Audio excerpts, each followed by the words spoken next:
সাহাবীর নাম ছিল বারা রাদিয়াল্লাহু আনহু। তার সন্তান ছিল ছোট্ট বাচ্চার নাম ছিল তালহা। বলেন নাম কি ছিল? তালহা। সবাই বলেন কি নাম? তালহা। এই তালহা নামটা আবার বলেন কি নাম? ছোট্ট সাহাবী, 6 বছর বয়স, 6 বছর বয়স, কেউ বলে 8 বছর বয়স। তো 6 হোক কিংবা 8 হোক, একদম পিচ্চি সাহাবী তালহা। কি নাম? কথা কয় না। ও কি নাম? তালহা। এই সাহাবী সম্পর্কে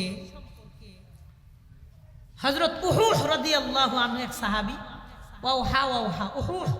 তিনি বলেন, মাজমাউজ জাওয়াইদ ওয়া মানবাউল ফাওয়াইদ কিতাবের মধ্যে এই ঘটনা লিখেছেন। 9 নম্বর খণ্ড 366 নম্বর পৃষ্ঠা 15969 নম্বর হাদিস। এই হাদিসে তিনি বলেন, হযরত বারা রাদিয়াল্লাহু আনহু নিজের সন্তান হযরত তালহাকে সব সময় মসজিদে নিয়ে আসতেন নামাজ পড়ার জন্য। ছোট্ট ছেলে, 6টা বছর বয়স, এখনো নামাজ তার জন্য ফরজ হয় নাই, কিন্তু সাহাবী এই ছোট বাচ্চাটাকে সব সময় মসজিদে নিয়ে আসতেন নামাজের জন্য।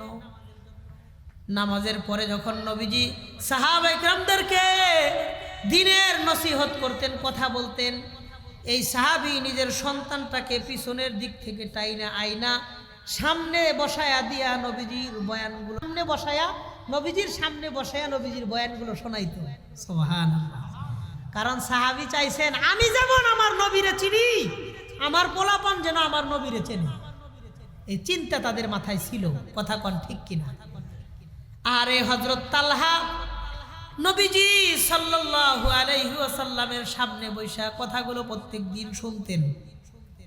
হযরত উহুদ রাদিয়াল্লাহু আনহু বলেন, একদিন লাম্মা লাকিয়া তালহা ইবনুল বারা নবী সাল্লাল্লাহু আলাইহি ওয়াসাল্লাম, একদিন হযরত তালহা নবীজির সাথে সাক্ষাৎ করতে গেছে।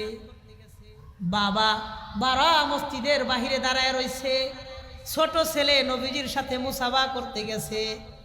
সব সাহাবায়ে কেরাম বসা, ছোট্ট বাচ্চা উঠা এসে নবীজির সাথে মুসাফা করে বলতেছে, ইয়া রাসূলুল্লাহ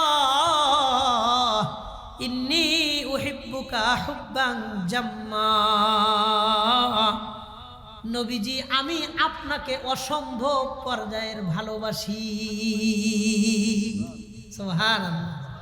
দেখেন 6 বছরের একটা বাচ্চা, আর কি বুঝ আছে? নবীজির লগে মুসাফা করে বলতেছে, নবীজি আমি আপনাকে অসম্ভব ভালোবাসি। সুবহানাল্লাহ। বলে কথা দিয়া আর বয়স দিয়া মানায় না। বলে নবীজি আমি আপনাকে অসম্ভব ভালোবাসি। পিচ্চি বলার কথা শুই না, নবীজি একটু রসিকতা করলেন, একটু মজা করলেন। নবীজি জিজ্ঞাসা করলেন, তুমি যে আমাকে অসম্ভব পর্যায়ে ভালোবাসো তার প্রমাণ কি? সুবহানাল্লাহ। প্রমাণ কি? তুমি যে আমারে অসম্ভব ভালোবাসো এটার প্রমাণ কি? এবার এই ছোট্ট বাচ্চার কথাটা একটু মনোযোগের সাথে শোনেন। হযরত তালহা 6 বছর বয়সী একটা ছেলে নবীজিকে উত্তর দিয়া বলে, মুরনি বিমা আহবাবতা ফালা আসি লাকা আমরা। নবীজি এই মুহূর্তে আপনি আমাকে আদেশ করেন, কি কাজ করতে বলবেন, আমি জীবন দিয়া হইলেও আপনার আদেশকে বাস্তবায়ন করব। দেখেন পিচ্চি বলায় কয়, নবী মুরনি বিমা আহবাবতা, আপনি বলেন কি প্রমাণ চান, আপনি আমাকে আদেশ করেন। ফালা আসি লাকা আমরা, আমার জীবন থাকতে আপনার হুকুম আমি অমান্য হতে দিব না। তার মানে আমি জীবন দিয়া হইলে আপনার হুকুম বাস্তবায়ন করব, আপনি বলেন আমাকে কি করতে হবে। সুবহানাল্লাহ। এই কথা শোনার পর ফাআজিবান নবী সাল্লাল্লাহু আলাইহি ওয়াসাল্লাম লিযালিকা ওয়া হুয়া গুলাম।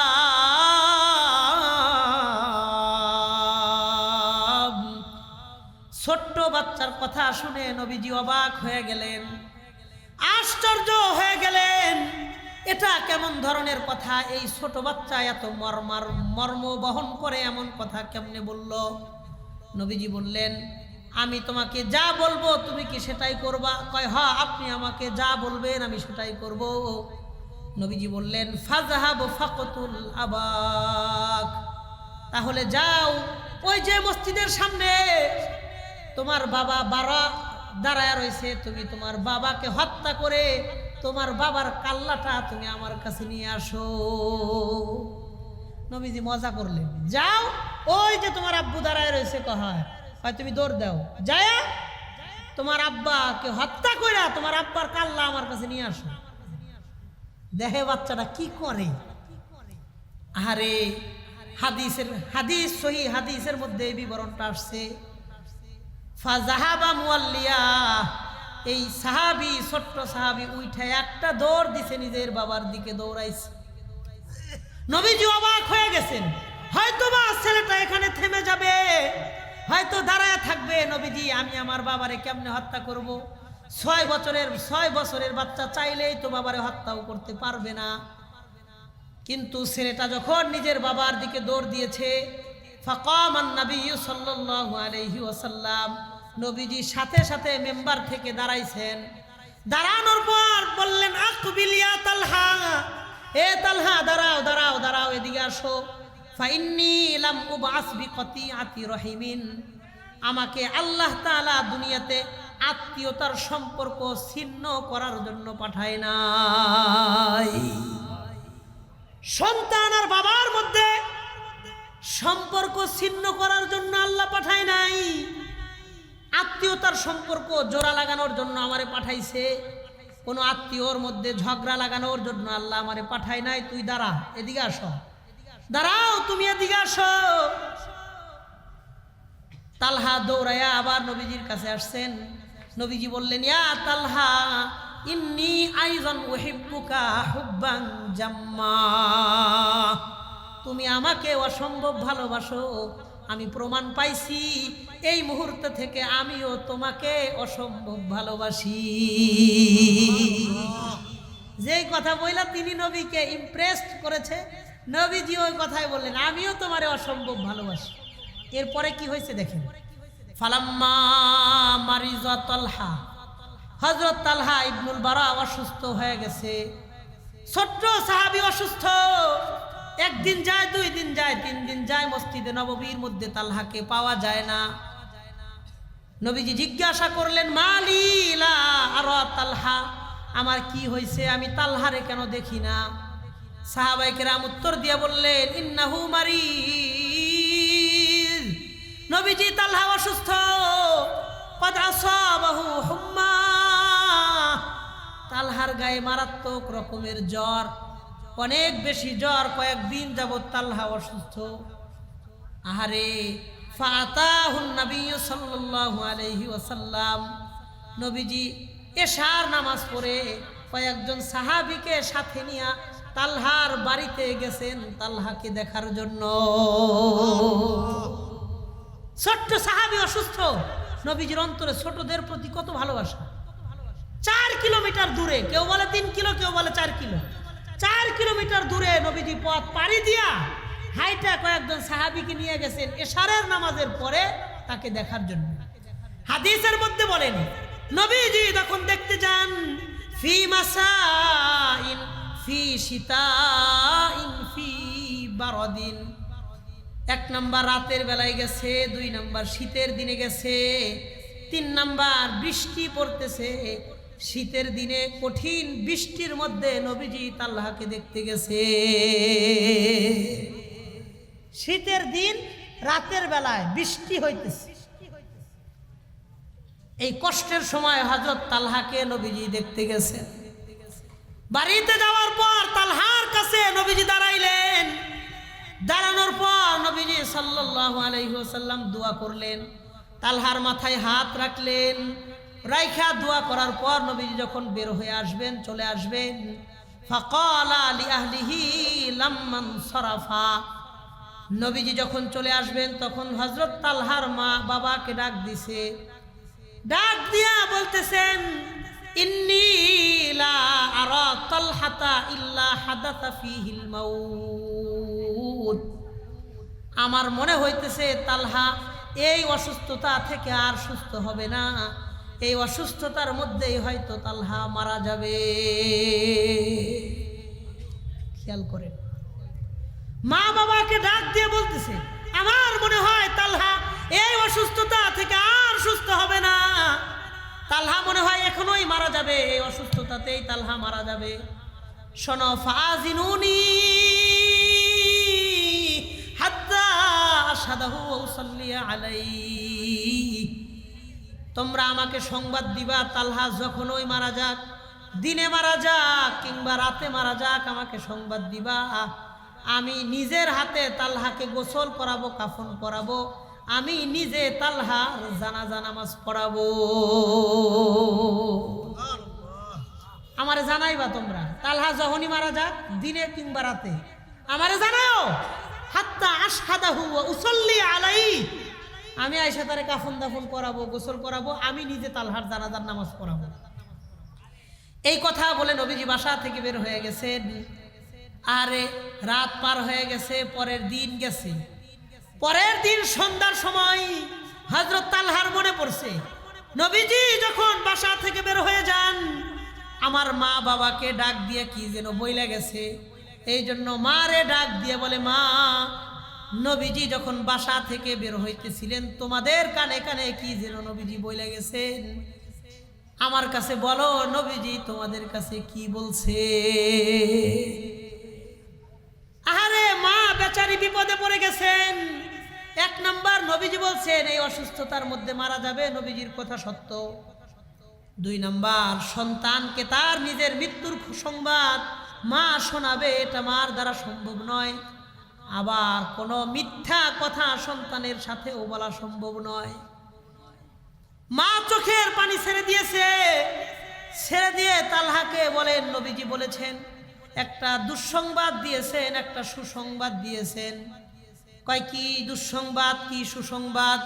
কয় তুমি যে অসুস্থ হয়েছো, এই অসুস্থতার মধ্যেই নাকি তুমি ইন্তেকাল করবা, আর সুস্থ হইবে না।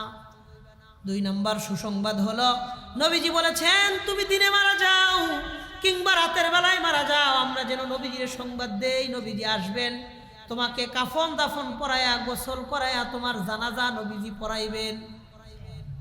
এই কথা শোনার পর হযরত তালহা বললেন, মা মাই ফাইজা মুত্তু, আমি যখন ইন্তেকাল করব, ফাদফিনুনি ওয়ালহিকুনি বিরব্বি, সাথে সাথে তোমরা আমাকে দাফন করবা, আল্লাহর সাথে আমার মোলাকাতের ব্যবস্থা তোমরা করে দিবা। সাবধান সাবধান সাবধান, মা তোমার হাতে ধরে আমি অনুরোধ করি বলি, ফালা তাদউ রাসূলুল্লাহি সাল্লাল্লাহু আলাইহি ওয়াসাল্লাম, আমার ইন্তেকালে আমার জানাজা পড়ানোর জন্য তোমরা নবীজিকে ডাকবা না, তোমরা নবীজিকে সংবাদ দিবা না, নবীজিরে সংবাদ দিও না, নবীজিরে বইলো না আমি মারা গেলে সাথে সাথে জানাজা পড়ে আমাকে দাফন করে দিবা, সাথে সাথে। মা অবাক হয়ে গেলেন, আশ্চর্য হয়ে জিজ্ঞাসা করলেন, নবীজি আমাকে বলছে, আমাদেরকে বলছে সংবাদ দিতে, এ তালহা নবীজির প্রতি কি তোমার মন খারাপ? আমরা নবীজিরে কেন সংবাদ দিব না? নবীজি বলছেন নবীজির কথা অমান্য করা সম্ভব হবে না। তালহা বললেন, এমন একটা কথা বলছেন, আহারে সারা দুনিয়ার মধ্যে স্বর্ণ দিয়া লেখা রাখার মতন কথা। হযরত তালহা বললেন, ফাইন্নী আখাফু আলাইহিল ইয়াহুদ ওয়া ইন্নী লা উরিদু আন্নাহু ইউসাবু বিসাবাবি। এক নম্বর কথা, আমাদের বাড়িতে আসার পথে 3-4টা ইহুদিদের বাড়ি আছে। রাতের বেলায় আমি যদি মারা যাই, নবী আমার জানাজা পড়ানোর জন্য যদি আসে, ওই ইহুদিরা আমার নবীর উপরে আক্রমণ করতে পারে। 2 নম্বর, আমি রাত্রে বেলায় মারা গেলে নবীজি সংবাদ পাইলে রাতের মধ্যে আমার কাছে ছুটে আসবেন। ওয়া ইন্নী লা উরিদু আন্নাহু ইউসাবু বিসাবাবি, আমার কারণে নবীজি সামান্য পরিমাণ কষ্ট করে আমার কাছে চলে আসুক। আমি জীবদ্দশায় নবীজিকে কোনোদিন কষ্ট দেই নাই, আমি ইন্তেকালের পরেও নবীজিকে সামান্য পরিমাণ কষ্ট দিতে পারবো না। নবীজিকে না জানায়াই তোমরা দাফন করে দিবা। চুনাচে ফালাম্মা জান্না আলাইহি আলাইহিল লাইল, রাত যখন গভীর হয়েছে মাতা তালহা, নবী যেই রাত্রে দেখতে গেছেন পরের রাত্রে তালহা মারা গেছেন, গভীর রজনীতে মারা গেছেন। মা বাবা কিছুটা সিদ্ধান্তহীনতায় ভুগে সামান্য মুহূর্তেই পরে নিজের সন্তানকে দাফন করছে রাতারাতি। জানাজা নামাজ পড়ছে, দাফন কার্য শেষ হয়ে গেছে। ফালাম্মা উখবিরান নবী সাল্লাল্লাহু আলাইহি ওয়াসাল্লাম হিনা আসবাহা, সকালবেলা ফজরের নামাজের সময় নবীজি ফজরের নামাজের আগে সংবাদ পাইলেন তালহা মারা গেছে। শুধু মারাই যায় নাই, তালহার দাফন কাফনও সম্পূর্ণ হয়ে গেছে। নবীজি ফজরের নামাজ পড়াইলেন। নামাজ পড়ানোর পরে কয়েকজন সাহাবা ইকরামদেরকে নিয়ে ফাতাহু ওয়া কামা আলা কবরিহি, তালহার কবরের কাছে আইসা নবীজি দাঁড়াইছেন। ওয়াসাফফান নাস খালফাহু, সব মানুষদেরকে নবীজির পিছনে দাঁড় করাইছেন। সবাইকে হাত তুলে নবীজি মোনাজাত করছে। মোনাজাত করার সময় বাবা দৌড়ায় আসছে।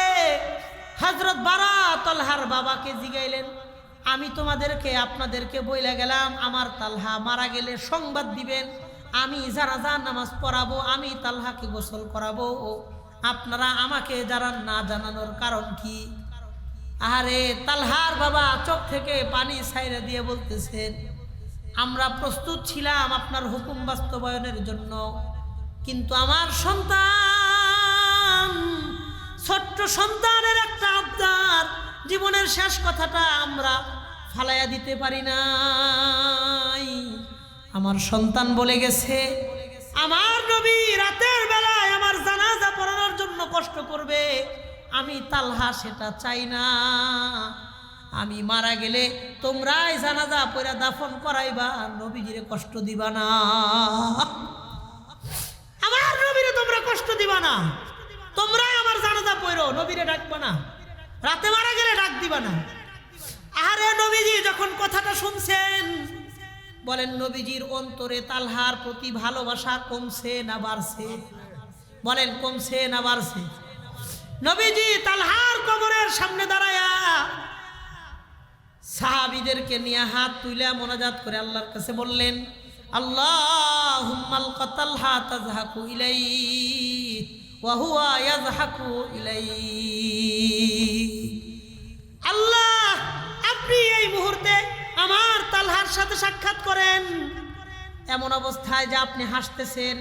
আল্লাহ, আপনি হাসি মুখে আমার তালহার লগে দেখা করেন, এমন ভাবে যেন আমার তালহাও আপনাকে দেখে দেখে হাসতে থাকে।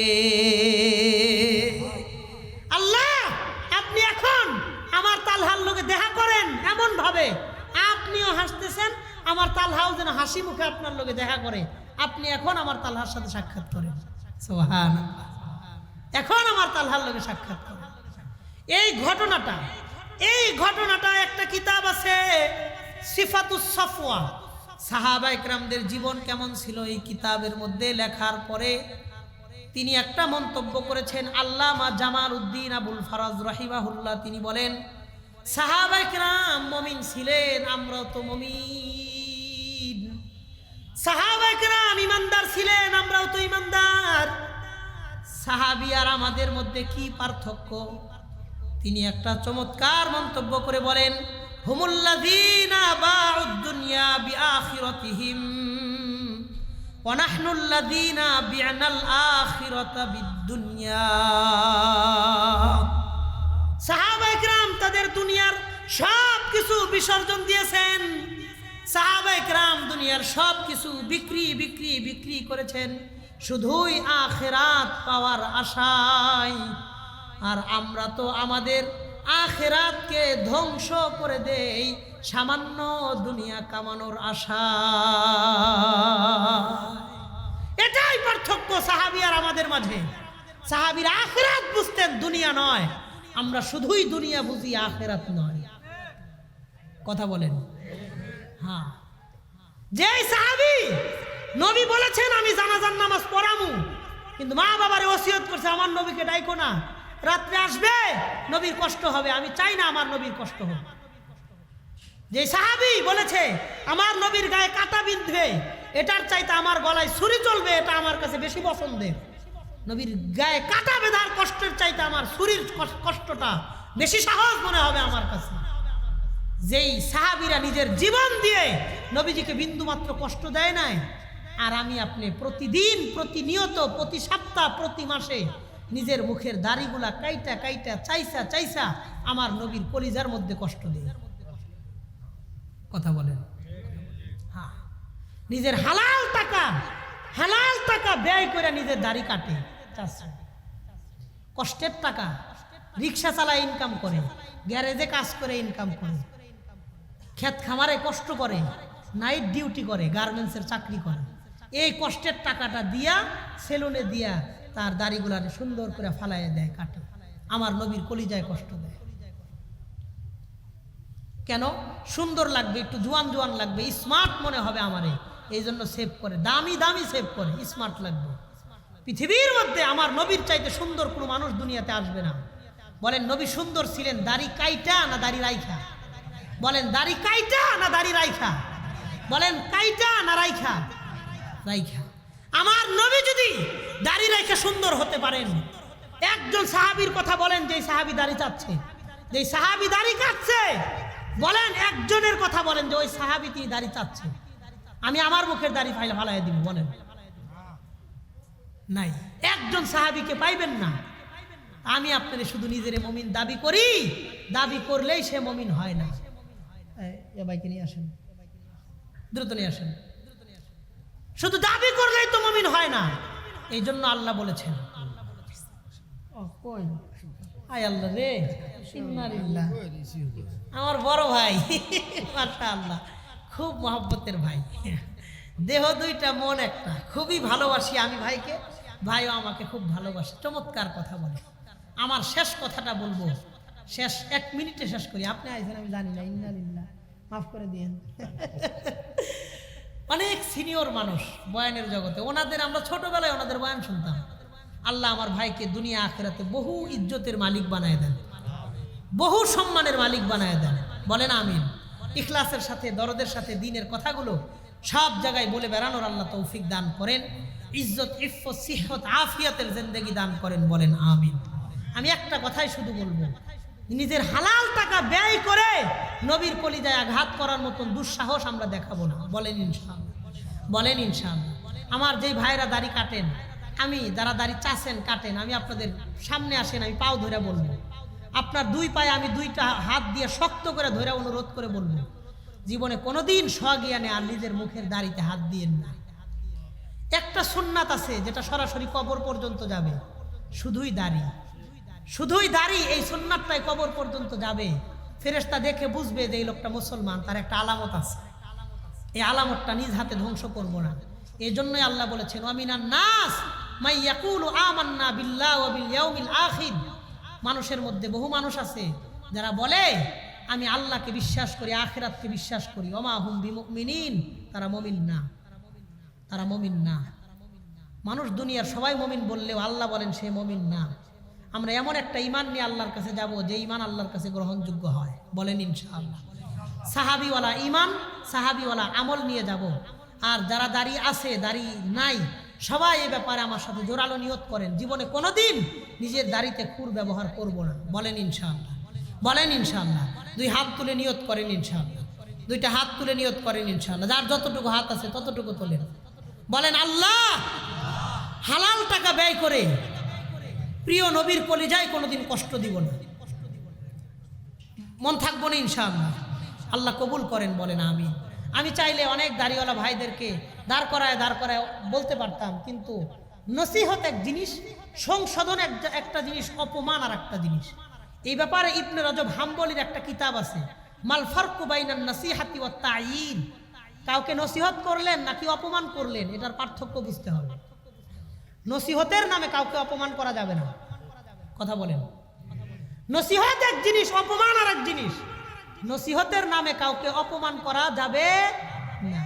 এক পোলা আপনি দেখছেন বিড়ি খাইতে, দেখছেন, এখন ওর বাপের সামনে ডাক দিয়ে করেন, কি রে ওই দিন যে তোরে দেখলাম বিড়ি খাইতেছস, ভালো হয়ে যাস। এটা ঠিক না। আপনি যদি তার সংশোধন চান, ওরে আলাদা ডাইকে বলেন, ওরও তো একটা ইজ্জত আছে, ওরও তো একটা সম্মান আছে। আপনি যদি সংশোধনই চান তাহলে আলাদা বলেন, আর যদি অপমান করতে চান তাহলে বাজারে গিয়ে বলেন। কথা বলেন, কথা বলেন। তো নসিহত অপমান দুইটা কাছাকাছি থাকে, একসাথে থাকে। সব নসিহতই শুধু নসিহত হয় না, অপমানও হয়। এই জন্য আমি আমার ভাইদেরকে দিল থেকে নিজের ভাইয়ের সম্মান দিয়ে, নিজের বড় ভাইয়ের সম্মান দিয়ে বললাম, কোনোদিন হালাল টাকা ব্যয় করে নবীর কলিজায় কোনোদিন আঘাত দিব না। বলেন ইনশাআল্লাহ। যে কথাগুলো বলেছি আল্লাহ তাআলা সবার আগে আমি গুনাহগারকে আমলের তৌফিক দান করেন, এবং আমাদের সবাইকে আল্লাহ তাআলা ভালো আর আমলি কথাগুলোর উপরে নবীর ভালোবাসা অন্তরে ধারণ করার আল্লাহ তৌফিক দান করেন। কোন আমিন।